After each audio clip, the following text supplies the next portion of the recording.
16 anos em reforma, atraso nas obras do Centro de Pesquisas Oncológicas da capital, o CEPOM, foi discutido hoje na Câmara de Vereadores. Essa demora está prejudicando o tratamento. Veja, a última coisa que eu faço na face da terra é ver essa UTI, esse cirurgia pronto. A paralisação no magistério em Santa Catarina. A partir da semana que vem, professores ACTs começam a substituir os grevistas. Dificuldade no combate à dengue. Especialistas comprovam que o mosquito transmissor da doença se adaptou às cidades, ficou mais resistente e se reproduz com mais facilidade. Baixa procura, a Secretaria Estadual da Saúde prorroga o prazo para a vacinação contra a gripe. A campanha vai até o dia 5 de junho.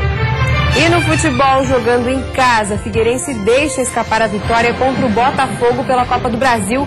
O time da capital estava vencendo por 2-0, mas permitiu o empate. A quantidade desta quinta-feira já está no ar.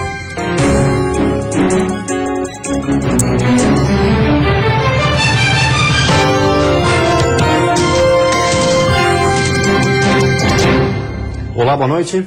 Olá, boa noite. Quase um mês depois do crime, a Polícia Civil fez a reconstituição do assassinato de Mirela Perucchi. A médica foi assassinada após uma tentativa de assalto em Criciúma, no sul do estado.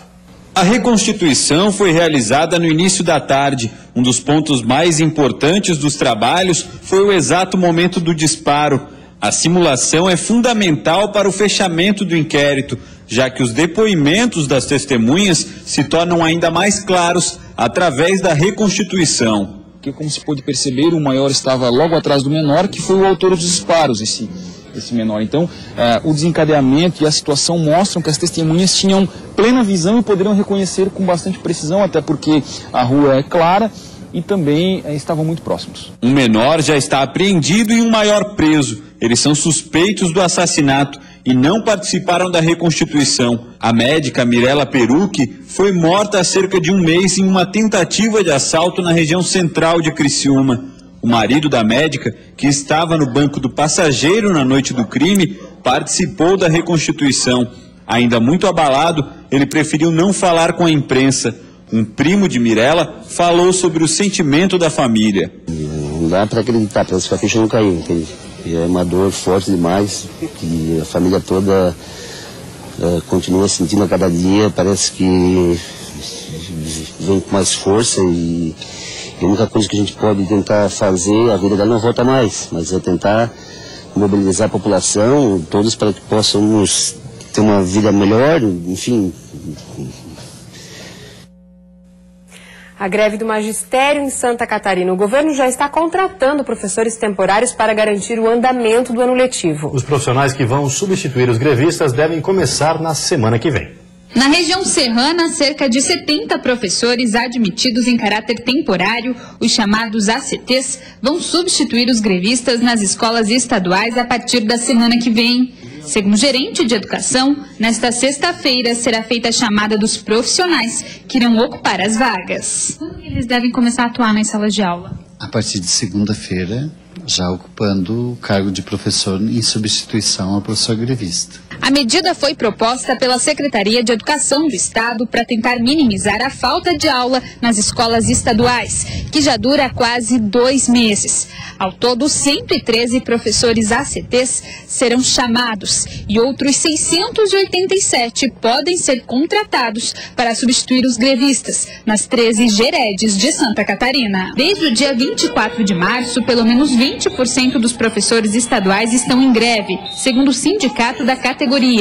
Para o Sinti, a ocupação dos cargos dos professores grevistas é ilegal. O período de greve é um período excepcional, é um período de negociação. Então não compete ao patrão, no caso o governo, a promover a demissão, não é o caso, mas também a contratação de funcionários para substituir os professores. No início dessa semana, um grupo de pais de estudantes participaram de uma reunião na Assembleia Legislativa do Estado, pedindo um retorno imediato das aulas. São 60 dias que a gente tem de paralisação na realidade, né?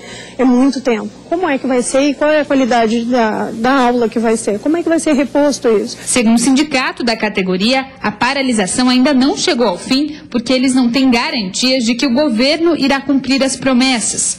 Um termo com um pedido de abertura de uma nova negociação foi realizado pelos professores. mas até agora não obtiveram resposta do Estado. A dengue já atingiu quase 800 mil pessoas este ano no Brasil. O combate à epidemia é dificultado por um novo fator. O mosquito que transmite a doença se adaptou às cidades, ficou mais resistente e se reproduz com maior facilidade. Para vencer o inimigo, o primeiro passo é conhecer os hábitos dele. Esse laboratório no interior de São Paulo cria o mosquito que transmite doenças como dengue, chikungunya, zika vírus e febre amarela com esse objetivo. Nós temos que saber aonde que o nosso inimigo vai estar repousando, aonde que ele vai estar alimentando, quais vão ser as horas que ele vai nos atacar. Com isso, a gente consegue desenvolver as nossas ferramentas para melhor combatê-lo. Para sobreviver, o Aedes aegypti vem evoluindo. Seus ovos são colocados em locais secos e podem resistir por mais de um ano.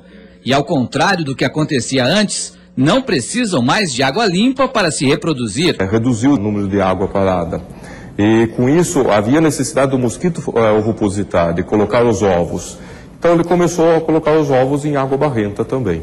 As larvas precisam de 6 dias para se transformar em pupa, uma espécie de casulo. Em algumas horas surge o mosquito. O Aedes aegypti não nasce com o vírus da dengue, ele é apenas o transmissor. Todos esses insetos aqui, criados em laboratório, não estão infectados. A gente pode tranquilamente colocar a mão aqui dentro. As fêmeas vão me picar porque elas precisam da proteína do sangue para desenvolver os ovos. O problema seria se eu estivesse com o vírus da dengue. Durante o dia, as fêmeas são famintas, enchem o estômago de sangue rapidinho e deixam a mão vermelha. Já no escuro, elas ficam calmas.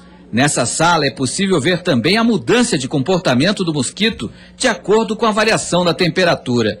O Aedes aegypti já consegue se adaptar a climas mais frios e está cada vez mais resistente aos inseticidas.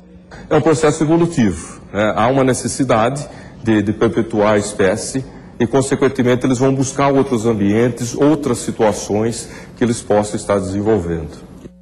E a seguir, nova data, a conclusão das obras da Ponte de Laguna deve ocorrer no mês que vem. E ainda, Meio Oeste discute plano diretor específico para combater a estiagem.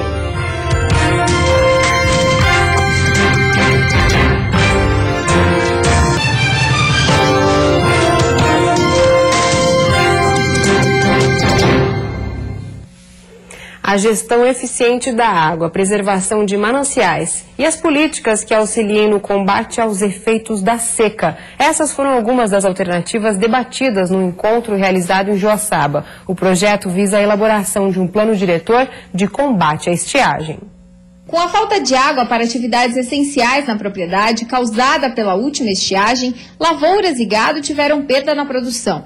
Segundo a Secretaria de Agricultura, mais de 800 mil pessoas foram afetadas e, como saldo, um prejuízo superior a 700 milhões de reais em Santa Catarina. Embora os períodos de seca deem trégua, costumam ser recorrentes e, por isso, é preciso pensar alternativas para minimizar os prejuízos. Hoje, aqui em Joaçaba, especialistas estão debatendo o assunto e buscando soluções. Representantes de 13 municípios discutiram em oficinas as ações já existentes e as carências de cada localidade.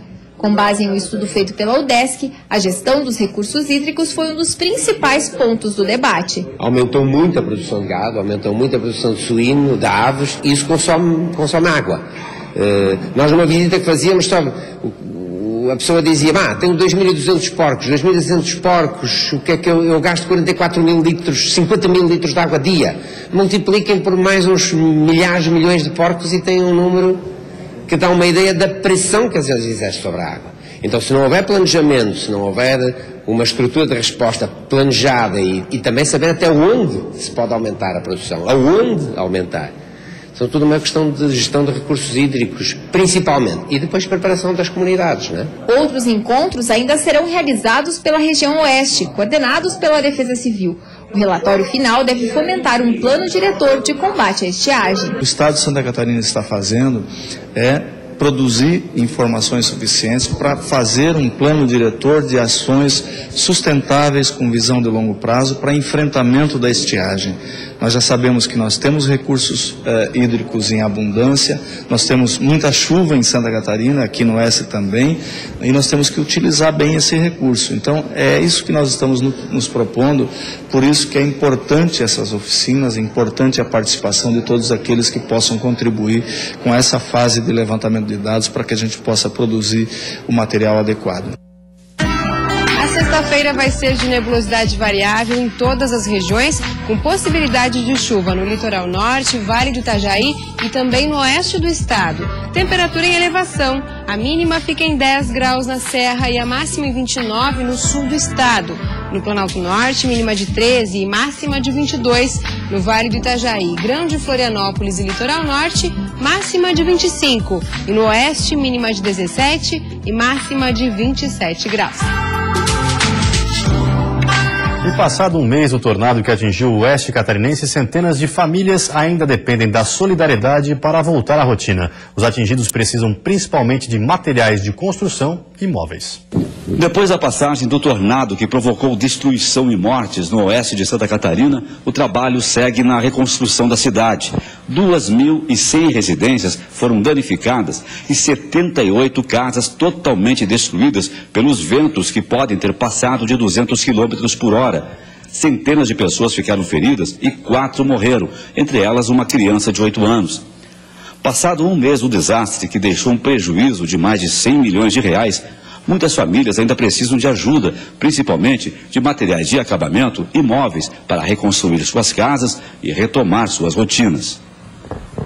Uma boa notícia para os motoristas que trafegam pela BR-101 Sul. O DENIT divulgou uma nova data para a conclusão das obras da Ponte de Laguna.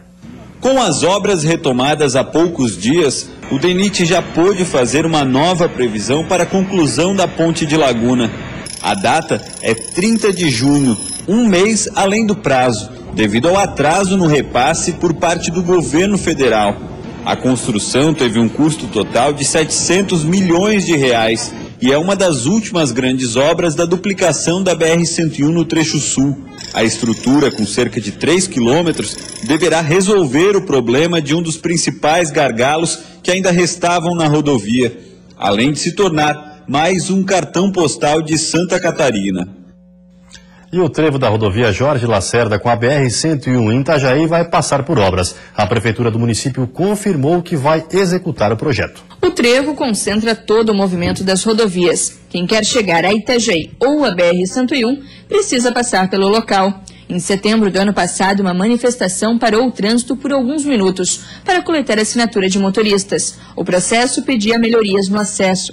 Na época, a Autopista Litoral Sul, concessionária que administra a via, informou que um grupo de trabalho foi formado para estudar a viabilidade de fazer obras no trevo.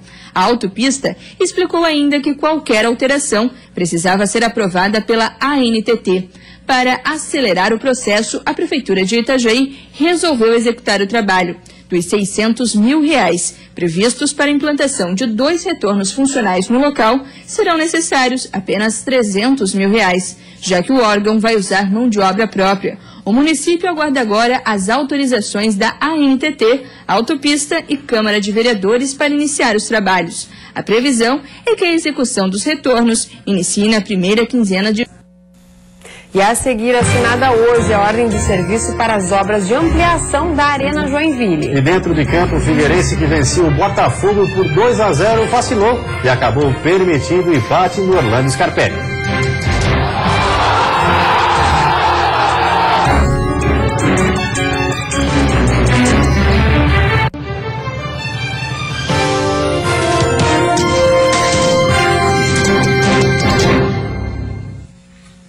Qualidade de vida em 15 minutos. Competição do Dia do Desafio deve movimentar 2 milhões de catarinenses. Um dia dedicado à prática de exercícios físicos, onde pessoas de todo o continente americano se reúnem para realizar pelo menos 15 minutos de atividade física. A ação faz parte do Dia do Desafio realizado pelo SESC. O lançamento desse ano aconteceu hoje em Lages e reuniu representantes dos municípios catarinenses que vão participar do movimento na próxima quarta-feira, dia 27. Neste ano, Santa Catarina bateu recorde de cidades participantes. 204 municípios aderiram ao movimento que teve origem no Canadá no ano de 1983. Aqui no estado, o Dia do Desafio acontece desde 97. É uma competição saudável que a gente coloca, né? Onde diversas cidades do mundo inscritas competem entre si, para ver qual cidade consegue mobilizar o maior número de habitantes nesse dia. Né? É uma competição saudável que todos saem ganhando, né? A intenção é fazer todos se mexerem para um mundo mais saudável. O atleta e medalhista paralímpico Clodoaldo Silva também esteve no lançamento, deixando seu exemplo de superação. O mais importante e o fundamental que eu aprendi nessa trajetória esportiva foi a questão de praticar esportes, a questão de se movimentar, porque a autoestima se eleva, a qualidade de vida também. O Dia do Desafio acontece simultaneamente nas cidades participantes. A expectativa é que mais de 2 milhões de catarinenses se mobilizem em favor de um estilo de vida mais ativo.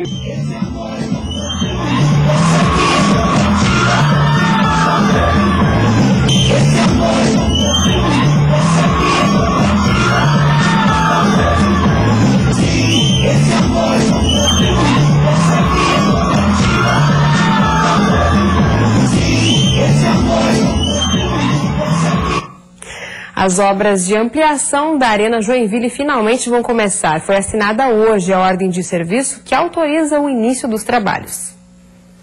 A assinatura da ordem de serviço aconteceu hoje na Arena Joinville. O estádio vai ser ampliado para diminuir a perda de lugares quando as cadeiras forem instaladas em todos os setores. O fosso que contorna o gramado vai dar lugar a mais 1.600 assentos. Na primeira etapa de obras, nenhum setor vai ser interditado. Isso porque as estruturas metálicas e os moldes vão ser montados do lado de fora da arena. A empresa que vai executar o serviço é a Proaço de Ituporanga. A previsão é que os trabalhos sejam concluídos em 4 meses. O valor da ampliação é de R$1.200.000. E agora mais futebol. Pela Copa do Brasil, jogando no Orlando Scarpelli, o Figueirense vencia o Botafogo por 2-0, mas vacilou e acabou permitindo o empate. Um problema para o jogo de volta no Rio de Janeiro. Aos 10 minutos do primeiro tempo, Cleiton é derrubado, mas o juiz entendeu que não houve pênalti. Depois de uma falha da zaga alvinegra,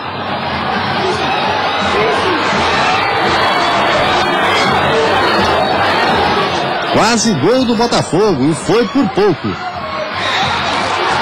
Aos 29 minutos, Cereceda cruza e Cleiton abre o placar para o Figueirense.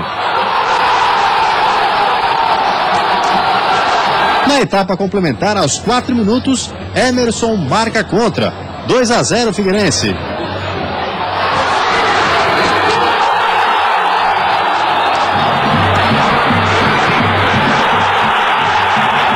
Aos 33, Giareta de cabeça desconta para o Botafogo.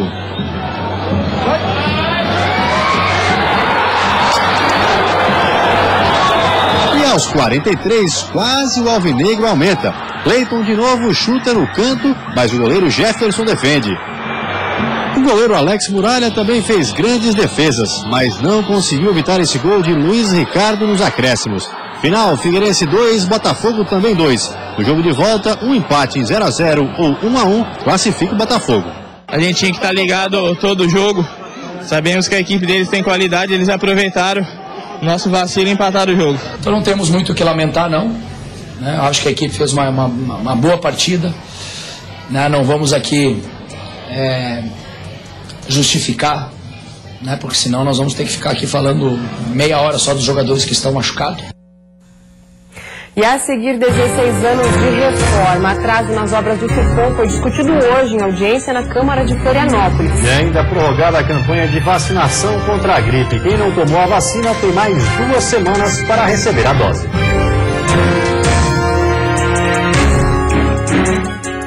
Esse é o Centro de Saúde da Vargem Grande, aqui em Florianópolis. Ele é um dos novos centros de saúde construídos pela Prefeitura Municipal. E também tem centro de saúde reformado e ampliado em muitos bairros. No Balneário, Ponta das Canas, Cachoeira, Ribeirão, Ratones, Jardim Atlântico, Lagoa, Capoeiras e mais 14 centros de saúde em obras aceleradas. Outra boa notícia é que já está funcionando o programa Remédio em Casa, atendendo centenas de pessoas em toda a cidade. Facilitou bastante, porque não precisa ir no posto pegar.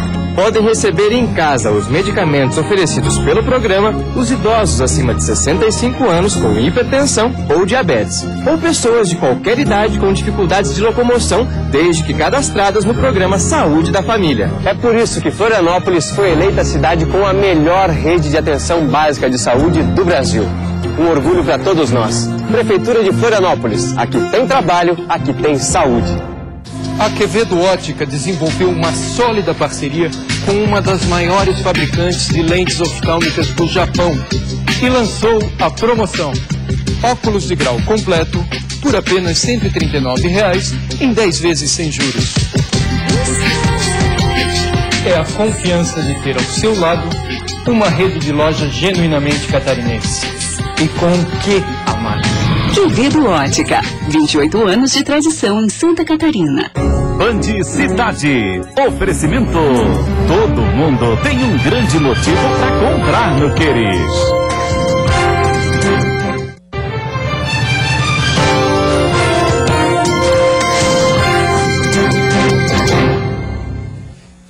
A falta da vacina BCG. O Ministério da Saúde informou que não há previsão de quando a distribuição será totalmente normalizada em Santa Catarina.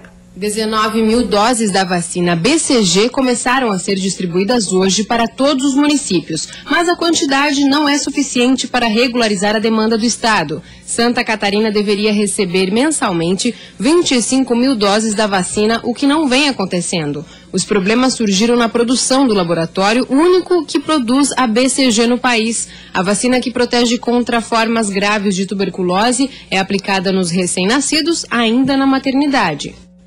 E a campanha de vacinação contra a gripe, que terminaria amanhã, foi prorrogada no estado. Agora, quem está no grupo prioritário e não recebeu a imunização tem até o dia 5 de junho para receber a dose.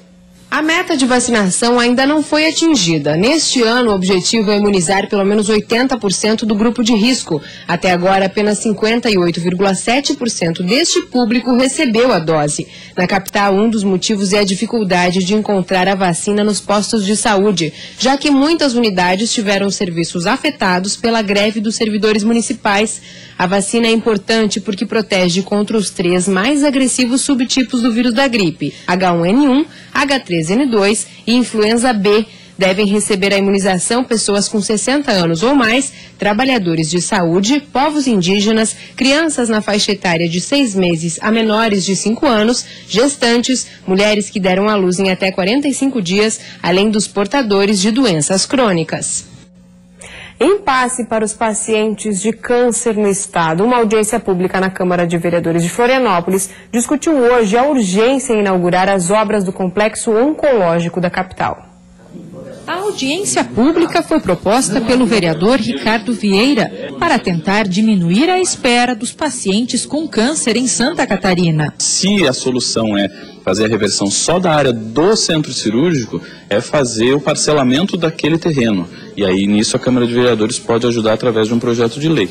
Mas a FAES, fundação que administra o complexo hospitalar e já construiu no local com projetos próprios, diz que não pode devolver o terreno por recomendação do Ministério Público Estadual e por isso vai recorrer à iniciativa privada para angariar os 4 milhões de reais que estariam faltando para concluir as obras. Já encaminhamos o projeto ao Ministério da Saúde com a expectativa de que em 90 dias nós tenhamos um parecer favorável para captar recursos. O Estado, por sua vez, que já chegou a liberar a primeira parcela dos 9 milhões de reais disponíveis pelo BNDES, suspendeu os pagamentos e só deve voltar a fazê-los quando o terreno estiver de novo como propriedade do governo. Os recursos são públicos e devem ser aplicados em patrimônio público. Hoje o terreno está em nome da FAES, que é uma fundação privada. Quem lamenta o impasse é a diretora do CEPOM.